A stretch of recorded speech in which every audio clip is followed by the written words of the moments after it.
भावुक लोग संबंधों को निभाते हैं, व्यावहारिक लोग संबंधों का लाभ उठाते हैं और पेशेवर लोग लाभ देखकर ही संबंध बनाते हैं। आश्वासन से आपकी इस ट्रस्ट में असहाय, वृद्ध, गरीबों एवं भजनानंदी संतों की उपचार सेवा होती है। आइए स्वयं देखिए या यूट्यूब में देखिए।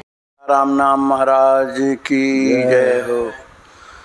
हम आप लोग रोजाना श्री ब्रह्म चेतन जी महाराज के द्वारा श्री राम नाम की महिमा श्रवण कर रहे हैं। आज के प्रसंग में उन्होंने लिखा कि संतों के लिखे ग्रंथ उनके वसीयत के समान है। जैसे वसीयत करवा देता है आदमी, तो उनके जो लिखे ग्रंथ हैं कैसे हैं? वसीयत के समान हैं। संतों को ग्रंथ लिखने का कोई शौक़ नहीं होता कि वो ग्रंथ लिखें, मजबूर होकर के वो ग्रंथ लिखा करते हैं। तुम्हें कहीं ऐसा तो नहीं लगता कि एक नाथ महाराज ने अपना समर्थ रामदास स्वामी ने ज्ञानेश्वरी के पारायण के बाद अपने ग्रंथ लिखे? उनका ज्ञान स्वतंत्र होता है और वह साक्षात भगवान से आया होता है। माने जो संतों लिखते हैं या उनके हृदय में जो बात आती है वो डायरेक्ट भगवान ही की बात होती, क्योंकि वो भगवान से अतिरिक्त अपने को मानते ही नहीं। जो वो है वो मैं हूँ बस। वैसे पिछले ग्रंथकारों की कुछ बातें तो आएंगी ही। संतों के लिखे ग्रंथ उनकी वसीयत के समान होते हैं। जिस बाप को अपने बेटे अच्छा व्यवहार करेंगे ऐसा विश्वास होता है, वह वसीयत क्यों लिखेगा? वैसा विश्वास जिस बाप को नहीं होता वह मजबूर होकर वसीयत लिखता है। उसी प्रकार संतों ने शौक़ से या अपनी विद्वता दिखाने के लिए ग्रंथ नहीं लिखे, बल्कि हमारे जैसे मूढ़ जीवों का कल्याण कैसे हो इनकी व्याकुलता थी, इसलिए लिखे। पोथी पुराण सत्पुरुषों के ग्रंथों का हमारे जीवन से निकट संबंध होता है। जिस वेदांत का व्यवहार में उपयोग कर सकते हैं ऐसा वेदांत इन ग्रंथों में होता है। जिन शंकाओं को हम सोच भी नहीं पाएंगे उन शंकाओं के उत्तर समर्थ रामदास स्वामी ने अपने दास बोध में दिए। परमार्थ न सुनने वाला दोषी होता है, पर जो सुनता नहीं उसे परमार्थ सुनाने वाला अधिक दोषी। कोई सत्संग कर सुनावे और कोई सुने ना तो दोषी ही है, लेकिन उस सुनाने वाले को भी दोष लगता है। व्यर्थ में क्यों से सुना रहे? क्योंकि जब सुनना नहीं चाहता तो परमार्थ ना सुनने वाला दोषी होता है, पर जो सुनता नहीं उसे परमार्थ सुनाने वाला अधिक दोषी। इस दोष को स्वीकार करके भी संत संसार को परमार्थ समझते हैं, उसका लाभ हम उठाएं। ग्रंथ पढ़ते समय यदि परमार्थ प्राप्ति ध्येय होगा तो उसके लिए ग्रंथ में कौन सा साधन बताया गया है इसकी ओर हमारा ध्यान होना चाहिए। माने जो सुनने वाला है उसको ये लगे कि हमें क्या करना है, हमारा जीवन सफल कैसे होगा, भगवान की प्राप्ति कैसी होगी, तो जो संत बताएंगे उसके अनुसार वो काम करेगा।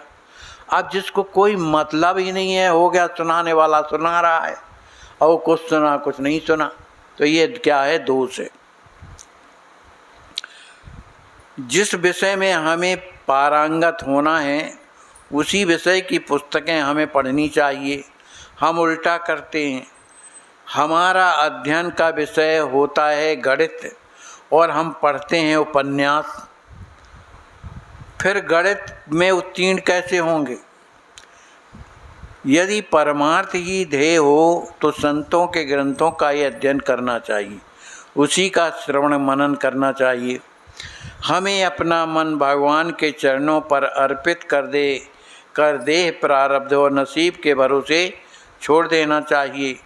देह कभी दुख में होगा तो कभी सुख में, कभी बहुत दिन तक कोई बाधा न होते हुए स्वास्थ्यपूर्ण होगा या कभी बहुत अस्वस्थ होकर मरने को होगा, किंतु उसकी किसी भी स्थिति में अपना आनंद स्थायी रहेगा, इसमें संदेह नहीं। देह की ओर निहारने की विशेष दृष्टि अपनानी चाहिए। मन भगवान को अर्पित कर दें और देह नसीब के भरोसे छोड़ें, तब यह सधेगा। देह का दुख सुख ऊपर ऊपर का हो, उसे भीतर न जाने दें।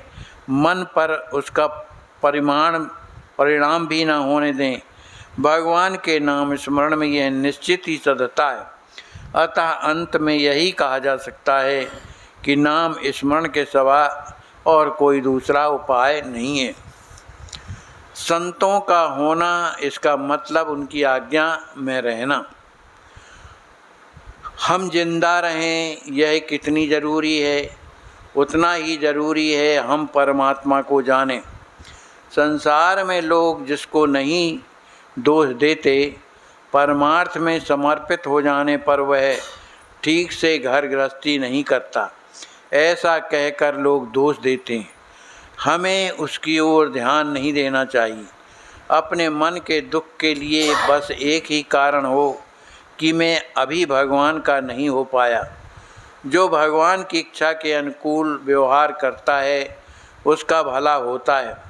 भगवान जैसे रखें उसमें संतोष मानकर रहें। भगवान का रूप आनंद में है और सृष्टि का क्रम भी ऐसा ही है कि वह मनुष्य को आनंद की ओर ले जाता है। अत्यंत दरिद्र के लिए भी आनंद की गुंजाइश होती ही है। आनंद के बिना मनुष्य का जिंदा रहना भी संभव नहीं। हम जब मूलतः आनंद रूप हैं तो फिर यह दुख का ढेर कहाँ से आया। हमें दुख इसलिए होता है कि हमारी कहीं भूल होती है।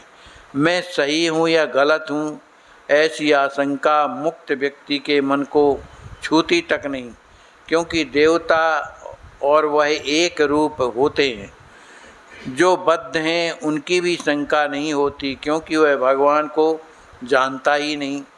वह तो कहता है कि मैं ही सब कुछ करता हूँ और भगवान तो है ही नहीं। मोक्ष पाने की इच्छा करने वाले को जरूर यह अनुकूलता लगती है, और जब यह अनुकूलता तीव्र होती है तब उसकी संतों से भेंट होती है। पिछले पुण्य का कोई धरोहर होगी तो यह आकुलता लगती। हम संत के होकर रहें, उनके हो जाने पर हमें लगना चाहिए कि उनके सिवा हमारा कोई नहीं है।